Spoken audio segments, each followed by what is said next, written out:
Eu creio que um indicador muito evidente do avanço das forças da ordem no país pode ser visto em primeiro lugar com o resultado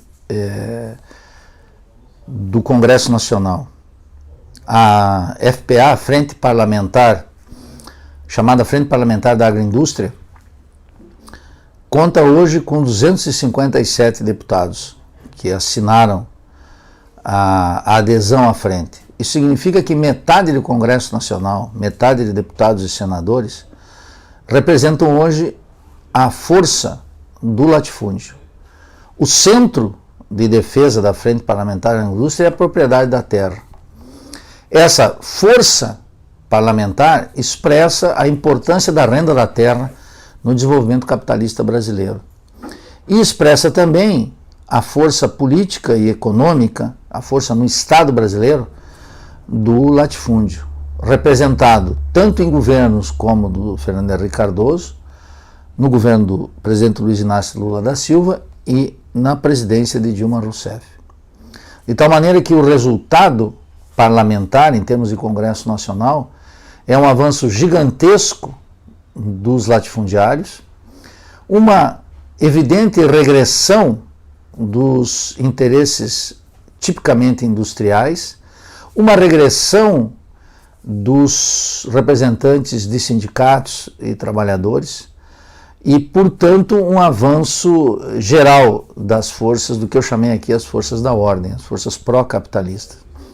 Um Congresso, portanto, muito mais alinhado com os interesses orgânicos da burguesia brasileira e do capital externo. Esse resultado do Congresso Nacional, ele não pode se explicar se não observamos a natureza capitalista do governo da presidente Dilma e da política econômica impulsionada por ela. Esse avanço parlamentar expressa os extraordinários benefícios, lucros obtidos nos últimos 12 anos. E poderia dizer desde que o pacto de classe estabelecido a partir do Plano Real se consolidou no Brasil. De tal maneira que todos aqueles que na atualidade se espantam com a ameaça de a possibilidade de uma vitória de Aécio Neves e o retorno dos tucanos à presidência da República, devem prestar conta desses interesses orgânicos que estão completamente contemplados, que foram completamente contemplados no governo do presidente Lula e são completamente acolhidos no governo da presidente Dilma. Essa é a primeira característica. A segunda é que no terreno eleitoral se reforçou essa figura esdrúxula da política brasileira, que não é motivo de reflexão por parte daqueles que querem uma reforma no sistema político, que é a extinção do Senado. O Senado é uma casa historicamente criada para conter eventuais espasmos progressistas que possam ser cometidos na Câmara de Deputados. E os cardeais da política brasileira, essa figura horrorosa dos cardeais na política brasileira, tem um abrigo seguro no Senado, de tal maneira que o sistema político brasileiro tem uma cláusula de segurança para os interesses da classe dominante, para os interesses da corrupção, para os interesses do capital externo, que é o Senado brasileiro. E essa figura do Senado brasileiro, ela se fortaleceu no processo eleitoral, quando deveria debilitar-se no processo eleitoral. Nenhum partido político que disputou essas eleições e que discutiu o tema da reforma política, que julgo necessária, tocou no tema fundamental de criarmos no Brasil um sistema unicameral, extinguir a figura do Senado. E, em terceiro lugar, a característica fundamental dessas eleições foram que as três grandes candidaturas, a de Marina Silva, de Aécio Neves e Dilma Rousseff, no terreno estrito da política econômica, não apresentam substanciais diferenças. E os temas que deveriam ser relevantes para o futuro da nação, para o futuro dos trabalhadores, para enfrentar a dependência e o subdesenvolvimento, foram olimpicamente ignorados, convenientemente ignorados pelas três candidaturas. As divergências que existem, é certo, se resumem a aspectos operacionais, caso concreto de dar ao Banco Central, consolidar em termos de legislação a independência no Banco Central. Mas aqueles que se assustam com a proposta de Marina Silva que se assustaram com a proposta de Marina Silva e sabem que Aécio Neves aceitaria uma independência formal do Banco Central, não devem esquecer que a presidente Dilma sempre afirmou que o Banco Central possui uma autonomia operacional e que, portanto, atua na ordem dos interesses imediatos do capital financeiro. Então, essas três questões se consolidaram nesse período eleitoral. Razão pela qual a classe dominante nadou de braçada, está absolutamente tranquilo para os seus interesses. E ela pode exercer, e esse é o drama do segundo turno, ela pode exercer uma chantagem com certa eficácia eleitoral. Ela aposta todas suas fichas em Aécio Neves e com isso força cada vez mais a presidente Dilma, conscientemente cativa desses interesses, a um movimento mais à direita, para tentar inviabilizar o avanço eleitoral dos tucanos. E com isso termina por reforçar o caráter conservador do sistema político, a natureza conservadora do governo do Partido dos Trabalhadores. Por último, uma questão que ocupa a todos os brasileiros que têm alguma sensibilidade social é o fato de que está em curso no Brasil o que eu chamo de uma digestão moral da pobreza. Esse processo é o processo mais importante para a solução da questão social. No Brasil já não pode ser tratada a questão social como supostamente tratou o presidente Washington Luiz na década de 30, como um caso de polícia. Ainda que a violência contra as classes trabalhadoras, como mostra a situação carcerária, a repressão aos movimentos sociais, o controle das favelas, das comunidades, é muito violento e uma violência dirigida contra as classes subalternas, contra o seu grau de organização e contra o seu grau de consciência. A violência no Brasil tem, portanto, um caráter de classe muito marcado, inocultável. No entanto, os programas sociais criados durante o governo Fernando Henrique, turbinados durante o governo do presidente Lula, e que seguiram com força com a presidente Dilma, eles estão assegurados de maneira manifesta pelo candidato Aécio Neves, como estiveram também muito claramente defendidos pela candidatura Marina. Por que a classe dominante decidiu aceitar os programas sociais? Para realizar precisamente essa digestão moral da pobreza. Primeiro, os programas sociais são extremadamente baratos. O Bolsa Família consome, por exemplo, 0,5% do PIB. É muito pequeno. É um gasto importante para aquele que tem fome, para aquele que não come no Brasil, para aquelas famílias ultra empobrecidas, submetidas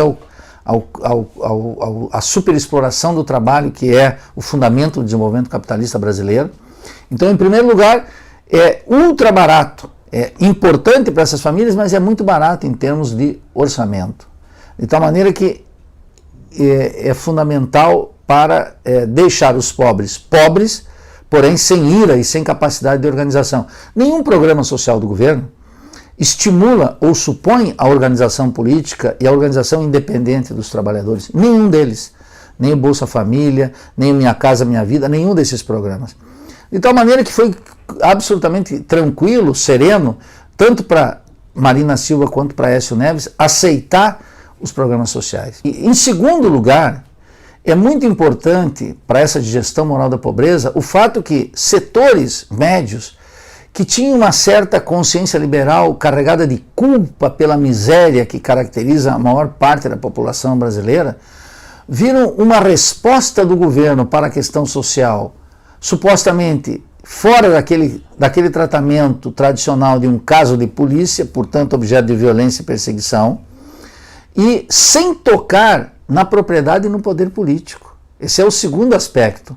A ideia ingênua para amplos setores subalternos e conveniente para as classes dominantes, que a questão social no Brasil finalmente encontrou uma resposta através da política pública, que são esses programas criados no governo Fernando Henrique, no governo Lula e no governo Dilma, destinados às classes populares, que, como eu disse, consomem uma parte muito pequena do orçamento. Basta comparar o destinado para o pagamento dos juros e amortizações, e parte de amortizações da dívida interna e da dívida externa, que consome seguramente 45%, 46% do orçamento da União. De tal forma que a terceira etapa da digestão moral da pobreza é a criação da ideologia de Lula, e ampliado no governo Dilma, de que estamos diante de uma nova classe média.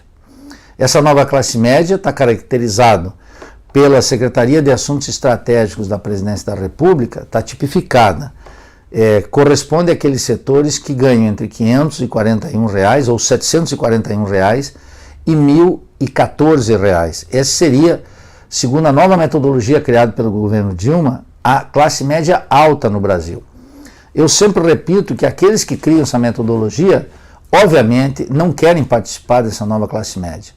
Se você considerar que no Brasil quase 80% da população economicamente ativa ganha até 3 salários mínimos, e segundo o Diese, o salário mínimo necessário seria o equivalente a aproximadamente R$ 3.019, nós podemos dizer de maneira categórica, a nova classe média, inclusive a nova classe média alta, está submetida a um padrão de reprodução da força de trabalho caracterizado pela superexploração. Pela sua análise, então, tanto Dilma quanto Aécio é a mesma coisa vencendo as eleições, não haverá mudanças substantivas? Não haverá mudança substantiva na política externa, ao contrário do que alguns apologistas do governo dizem. Não haverá mudança substantiva na política econômica, essa é intocável. Intocável. Esse debate não existiu e não existe. Não existiu no primeiro turno e tudo indica não existirá no segundo turno. Agora, é óbvio que em função da trajetória dos dois partidos, nós poderíamos dizer que os tucanos têm uma sensibilidade social muito menor. Está no DNA deles o compromisso com as classes dominantes. Como está no DNA do petismo uma certa caridade de orientação cristã, que parece fazer toda a diferença diante da miséria do capitalismo brasileiro. Mas observe que a operação do liberalismo brasileiro é tal que hoje pode contar com uma proposta mais declaradamente de direita, que está representada por Aécio Neves, e pode contar também com uma versão de extração popular que queimou suas raízes, que cortou os vínculos orgânicos com os movimentos sociais, com os sindicatos, e representa uma versão mais liberal, com algum compromisso social, que está representado pela candidatura Dilma. Então, não é lo mismo, pero es igual. Essa é a questão fundamental das eleições. E a desigualdade brasileira é tamanha que uma certa consciência social se quer caracterizar Aécio como se viesse aí uma direita ultrafascista. Não é isso que está em jogo no Brasil.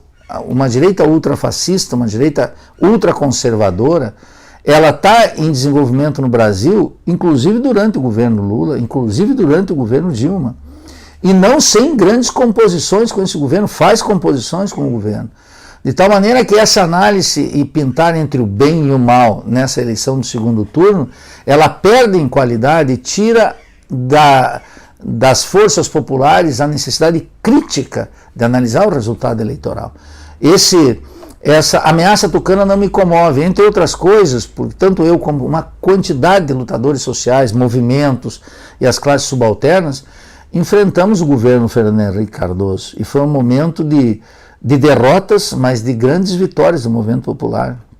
Foi o movimento popular, as classes subalternas, sabem como enfrentar governos conservadores, aqui em todas as partes do mundo. Então, de tal maneira que essa tentativa de pintar Aécio Neves como se fosse um monstro muito pior do que nós temos, ela tenta ocultar esse dado fundamental das eleições. E é isso que nós precisamos observar. Não é a mesma coisa, mas é muito semelhante. E do ponto de vista de classe, não há nada no último período, sobretudo no período da presidente Dilma, mas também nos 8 anos do presidente Lula, que nos permita afirmar categoricamente que são distintos. A grande desilusão dos petistas, de setores dos movimentos populares, ainda ingênuos no trato dessa política, é que pretendem supor que há uma traição do PT, etc. Não há uma reaglutinação dos interesses dominantes que fez com que o PT fosse um partido da ordem. Aliás, essa é uma característica do Congresso e dos estados. Na maior parte dos estados, a renovação foi muito baixa. O que significa o quadro aqui de Santa Catarina, por exemplo, que não é representativo nacional, mas é muito importante, e mostra que tanto para a Câmara Federal quanto para deputados estaduais, os caciques venceram. O cacique não é aquela figura atrasada, não, é o representante do interesse da burguesia hoje, do latifúndio, do capital comercial, do capital industrial e do capital multinacional, dos banqueiros. Esses deputados e senadores, eles tiveram uma grande facilidade para a reeleição, de tal maneira que uma liderança popular, uma liderança indígena, negra, LGBT, o que vocês quiserem, das classes subalternas, dos trabalhadores em geral, etc., tem pouca capacidade de influenciar nos partidos e no sistema político como está. Há uma cristalização do sistema político. Mas até porque o próprio partido também vive do caciquismo, visto aí filhos de políticos serem os indicados a deputados, enfim, fazerem esse movimento também. Não me espanta, você tem razão, mas não me espanta o fato de que o filho das elites siga a carreira política. As famílias no Brasil contam. Se nós tivéssemos uma sociologia do voto, vamos verificar que isso não é um movimento novo. Mas nem por isso ele é um movimento atrasado, ele é um movimento moderno, para usar as duas categorias que são caras ao pensamento sociológico brasileiro, que é a oposição entre o atrasado e o moderno e entre o autoritário e o democrático, que é essa sociologia da ordem, precisamente. Quando operamos nessas oposições binárias, estamos capturados por uma sociologia da ordem. O caciquismo no Brasil, o velho cacique e aquele coronel nordestino, etc., ele se transmutou na figura do político moderno, que defende os interesses do capital. Há muito tempo, eles não são únicos e exclusivamente defensores do latifúndio, eles são defensores dos modernos meios de comunicação. É inimaginável, por exemplo, no Brasil, a quantidade de políticos que se elegem e que são proprietários de meios de comunicação. É algo, uma atividade moderna do capitalismo, não representa o atraso, representa precisamente essa extraordinária simbiose entre o atraso e o moderno que configura o capitalismo dependente latino-americano, baseado na superexploração da força de trabalho e na remessa de lucros e dividendos para fora. Esse é o quadro fundamental hoje. Agora temos 3 semanas de campanha televisiva, o que não quer dizer debate político. Isso é uma outra característica. Um dado decisivo dessas eleições é o fato de que elas ocorrem sem grandes comícios. O comício é um achado. O comício que caracterizou a política, as grandes movimentações de massa, essa foi uma eleição mais do que nunca midiática, de redes sociais e televisão, quer dizer, sem povo. E sem a necessidade de que os políticos se comprometam mais. Os políticos aboliram inclusive o sotaque. A estética da televisão é uma estética evangélica, para que você observe a regressão intelectual e estética que sofreram inclusive partidos de esquerda, que não souberam ainda elaborar uma estética necessária para enfrentar a televisão. É absolutamente necessário. E não sabem como fazer ainda essa conexão entre o trabalho televisivo, a imagem e a organização popular. Algo que a classe dominante já equacionou. A televisão serve para romper qualquer vínculo com a organização popular e apresentar a disputa eleitoral fora da disputa política como se fosse uma telenovela da Globo. É uma vitória ideológica extraordinária.